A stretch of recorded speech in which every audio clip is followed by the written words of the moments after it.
അപ്പോൾ ഈ സാറ് ഇതെടുത്തൊക്കെ നോക്കിയിട്ട് സാറ് ഒരു ചിരിച്ചു. ചിരിച്ചിട്ട് പറഞ്ഞു, നിൻ്റെ അച്ഛൻ എഴുതുമെന്ന് ഞാൻ കേട്ടിട്ടുണ്ട് എന്ന് പറഞ്ഞിട്ട് അദ്ദേഹം അങ്ങ് നടന്നുപോയി.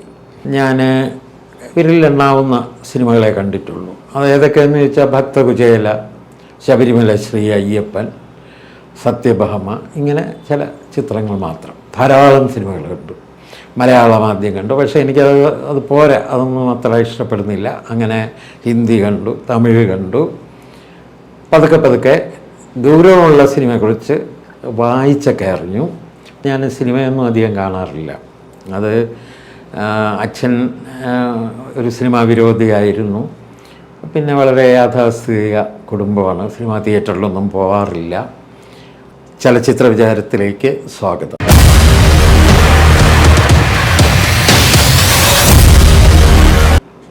ഇന്ന് രാവിലെ ഒരു ഫോൺ ബെല്ല് കേട്ട് ഞാൻ എടുത്ത് ചെവിയിൽ വെച്ചപ്പോൾ മറുതലയ്ക്കൽ എന്നൊരാൾ പറയാണ്, ചലച്ചിത്രരത്നം ചേട്ടാ, അടുത്ത് സിനിമ എപ്പോഴാണ് എന്ന് ചോദിക്കുന്നു. ഇത് ഞാൻ ആ പടം അന്തം വിട്ടുപോയി. പിന്നെയാണ് മനസ്സിലായത്, തലേ ദിവസം ഈ ചലച്ചിത്രരത്നം എന്നൊരു അവാർഡ് എനിക്ക് കിട്ടിയല്ലോ, അത് വെച്ചിട്ട് ഏതോ അഭിനയ കുതുകി വിളിച്ചതാണ് എന്ന് മനസ്സിലായി. അപ്പോൾ അത് കേരള ഫിലിം ക്രിട്ടിക്സ് അസോസിയേഷൻ്റെ ഒരു അവാർഡായിരുന്നു, സമഗ്ര സംഭാവനയ്ക്കുള്ള അവരുടെ അവാർഡ്. അപ്പോൾ അത് കിട്ടിയപ്പോൾ ഇങ്ങനെ ധാരാളം ഫോൺ കോൾസൊക്കെ വന്നു. പലരും അപ്പം അതിലവർ പറഞ്ഞിട്ടുള്ള ഒരു കാര്യത്തിൽ സംശയമാണ് ചോദിച്ചത്. എന്താണ് ആ സംശയം എന്ന് വെച്ചാൽ, എഴുത്തിൻ്റെ 60 വർഷം, ചലച്ചിത്ര നിരൂപണത്തിൻ്റെ 50 വർഷം. അപ്പം ഇതെന്താണ് വ്യത്യാസം? അപ്പോൾ ചലച്ചിത്ര നിരൂപണമല്ലേ ആദ്യം എഴുതിയത് എന്നൊക്കെ ചോദിച്ച കുറച്ച് ചോദ്യങ്ങളുണ്ട്. ആ ചോദ്യങ്ങളുടെ ഒരു മറുപടിയാണ് ഞാനിന്നിപ്പോൾ ഉദ്ദേശിക്കുന്നത്. അതായത് സ്വന്തം കാര്യം പറയുകയാണ്. അപ്പോൾ ചലച്ചിത്ര നിരൂപണമല്ല ഞാൻ ആദ്യം എഴുതിയത്. പലരും എൻ്റെ ആദ്യത്തെ പുസ്തകം എന്ന് കരുതുന്നത് സത്യജിത്രയുടെ ലോകം എന്ന് പറയുന്ന എൻ്റെ ആദ്യത്തെ ചലച്ചിത്ര പുസ്തകമാണ്. പക്ഷേ ആ പുസ്തകം വരുന്നതിനും 10 വർഷം മുമ്പ് എൻ്റെ ആദ്യത്തെ നോവൽ പുറത്തിറങ്ങിയിരുന്നു, തമസിൻ്റെ കണ്ണുകൾ. അപ്പോൾ അങ്ങനെ ഇത് തമ്മിലുള്ളൊരു വ്യത്യാസമാണ്. ഞാൻ എഴുതാൻ തുടങ്ങിയത് ചലച്ചിത്ര നിരൂപണമല്ല, കഥയും നോവലുമായിരുന്നു. 12-ാം വയസ്സിൽ ഒരു കഥ ഒരു കുട്ടികളുടെ മാസികയിൽ, ചിലമ്പൊലി എന്ന് പറയുന്ന ഒരു കുട്ടികളുടെ മാസികയിൽ അച്ചടിച്ചു വരുന്നതാണ് ആദ്യത്തെ രചനയായിട്ട് കണക്കാക്കുന്നത്, അച്ചടിച്ചു വരുന്ന ആദ്യത്തെ രചന. അന്ന് ഞാൻ 6-ാം ക്ലാസ്സിൽ പഠിക്കുകയാണ്. അപ്പോൾ ഇതിങ്ങനെ വീട്ടിലെ അച്ഛൻ വരുത്തിയിരുന്ന ഒരു കുട്ടികളുടെ മാസികയാണ്.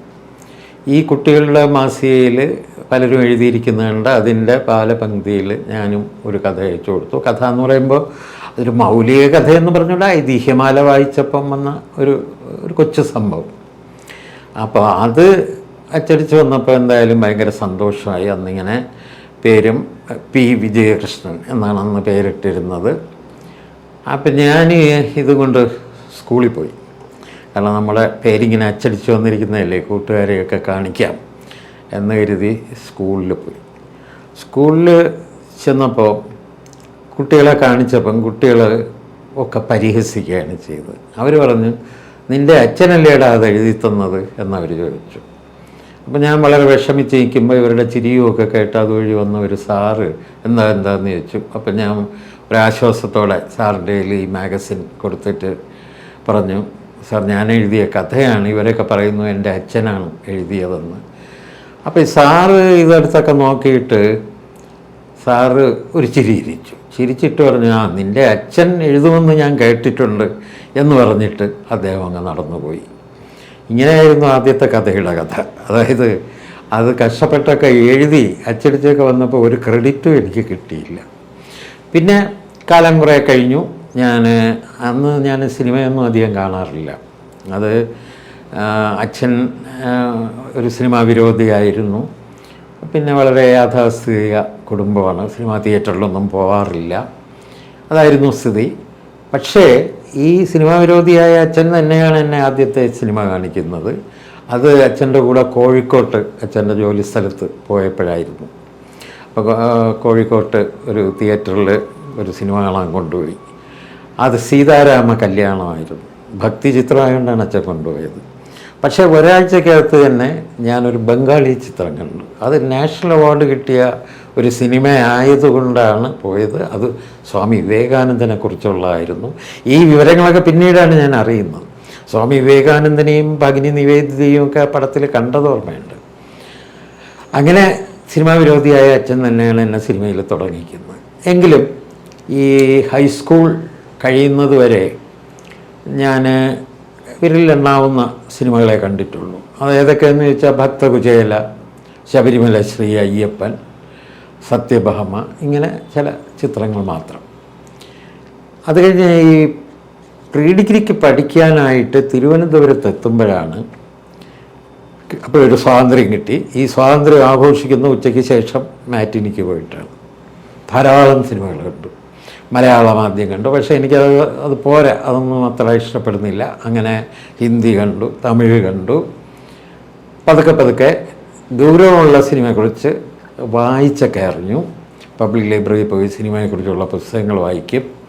അങ്ങനെ എൻ്റെ വഴി അതല്ല, അത്തരം സിനിമകളല്ല യഥാർത്ഥ സിനിമകൾ, കലാപരമായ സിനിമകൾ എന്ന് മനസ്സിലാക്കിയിട്ട് വളരെ ഗൗരവമുള്ള സിനിമകളിലേക്ക് വഴി തിരിഞ്ഞു.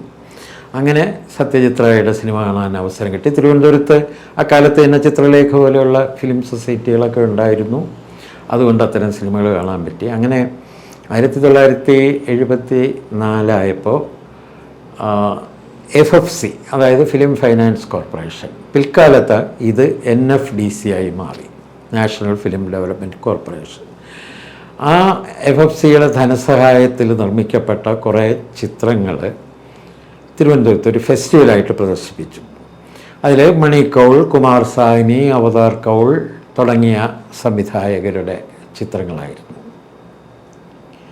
അപ്പോൾ ഈ സിനിമകളൊക്കെ കണ്ടു കഴിഞ്ഞപ്പം ഇതിനെക്കുറിച്ചൊന്ന് എഴുതണമെന്ന് തോന്നിയിട്ടാണ് ആദ്യമായിട്ട് ഒരു സിനിമാ ലേഖനം എഴുതുന്നത്. ഇന്ത്യൻ സിനിമയുടെ നവചക്രവാളങ്ങൾ എന്ന് പറഞ്ഞൊരു സിനിമാ ലേഖനം എഴുതി. അത് അന്നത്തെ വളരെ പ്രശസ്തമായ വാരിക മലയാള നാടിന് അയച്ചു. മലയാള നാട്ടിൽ അത് 2 ലക്കങ്ങളിലായിട്ടാണ് വന്നത്. അപ്പോൾ അതിൻ്റെ ഒരു 50ാം വാർഷികം ആണ്. അപ്പോൾ സിനിമ ലേഖനങ്ങളുടെ, സിനിമാ നിരൂപണങ്ങളുടെ രചനയുടെ 50ാം വർഷമാണ്. പക്ഷേ ഇത് പറയുമ്പോൾ ക്രിട്ടിക്സ് അസോസിയേഷൻ മെൻഷൻ ചെയ്യാത്ത വേറൊരു കാര്യമാണ് കൂടെ ഉണ്ട്. അതെന്താണെന്ന് വെച്ചാൽ എൻ്റെ സിനിമാ പ്രവേശനത്തിൻ്റെ 50ാം വർഷം കൂടിയാണിത്. കാരണം ഞാൻ ആദ്യമായിട്ട് ഒരു അസോസിയേറ്റ് ഡയറക്ടറായിട്ട് വർക്ക് ചെയ്യുന്ന സിനിമ KP കുമാരൻ സംവിധാനം ചെയ്ത അതിഥിയാണ്. ഈ അതിഥി എന്ന ചിത്രം പുറത്തു വരുന്നതും ഈ 1974 അപ്പോൾ അതിൻ്റെയും 50ാം വർഷമാണ്. അപ്പോൾ അങ്ങനെ വർഷങ്ങൾ പലത് കഴിഞ്ഞിരിക്കുന്നു. ഏതാണ്ട് എല്ലാം അടുത്തടുത്ത് തന്നെയാണ്. ഇതൊക്കെ കണക്ക് കൂട്ടിയിട്ടാണ് അവർ ആ സമഗ്ര സംഭാവനയ്ക്ക് ഉള്ള അവാർഡ് തരുന്നത്. അപ്പോൾ ഈ ക്രിട്ടിക്സ് അസോസിയേഷൻ എന്ന് പറയുമ്പോൾ അവർക്ക് ആ അസോസിയേഷൻ തുടങ്ങിയിട്ട് 48 വർഷമായി. എന്നുവെച്ചാൽ ഞാൻ എഴുതി തുടങ്ങിയ ശേഷമാണ്, ഞാൻ നിരൂപണം എഴുതി തുടങ്ങിയ ശേഷം തന്നെയാണ് അവരുടെ ജനനം. പക്ഷേ ഒരു കാലത്തും അതിൽ ഞാൻ അംഗമായിട്ടൊന്നുമില്ല. അത് എനിക്ക് ആശയപരമായിട്ടുള്ള ചില അഭിപ്രായ വ്യത്യാസങ്ങളൊക്കെ ഉണ്ടായിരുന്നു ഈ സംഘടനയുമായിട്ട്. പക്ഷെ ഇതൊക്കെ ആണെങ്കിലും അവരൊരിക്കലും എന്നോടൊരു അകൽച്ച കാണിച്ചിട്ടില്ല. പല അവാർഡുകളും തന്നു. ചലച്ചിത്ര പുസ്തകങ്ങൾക്കുള്ള അവാർഡുകൾ തന്നിട്ടുണ്ട്, പിന്നെ എൻ്റെ കുട്ടികളുടെ സിനിമകൾക്കുള്ള അവാർഡ് തന്നിട്ടുണ്ട്, ഡോക്യുമെൻ്ററിക്കുള്ള അവാർഡ് തന്നിട്ടുണ്ട്. ഇതൊക്കെ അവർ തന്നിട്ടുണ്ട് ഇതിന് മുമ്പ്. ഏറ്റവും ഒടുവിലായിട്ടാണ് ഈ സമഗ്ര സംഭാവനയ്ക്കുള്ള അവാർഡ് കിട്ടുന്നത്. അപ്പോൾ അവിടെ നിന്ന് തുടങ്ങിയിട്ട് പിന്നെ എങ്ങോട്ട് പോയി, പിന്നെ എങ്ങനെയാണ് ചലച്ചിത്ര നിരൂപണത്തിലേക്ക് കൂടുതൽ പോകുന്നത് എന്ന് ചോദിച്ചാൽ, ഈ അതിഥി എന്ന സിനിമ കഴിഞ്ഞ് ഉടനെ വീണ്ടും സിനിമകൾ തന്നെ ചെയ്യണം, സിനിമകളിൽ വർക്ക് ചെയ്യണം, സ്വന്തമായിട്ട് സിനിമ ചെയ്യണം എന്നൊക്കെ വിചാരിച്ചെങ്കിലും അതിനുള്ള അവസരമൊന്നും കിട്ടിയില്ല. സ്വാഭാവികം.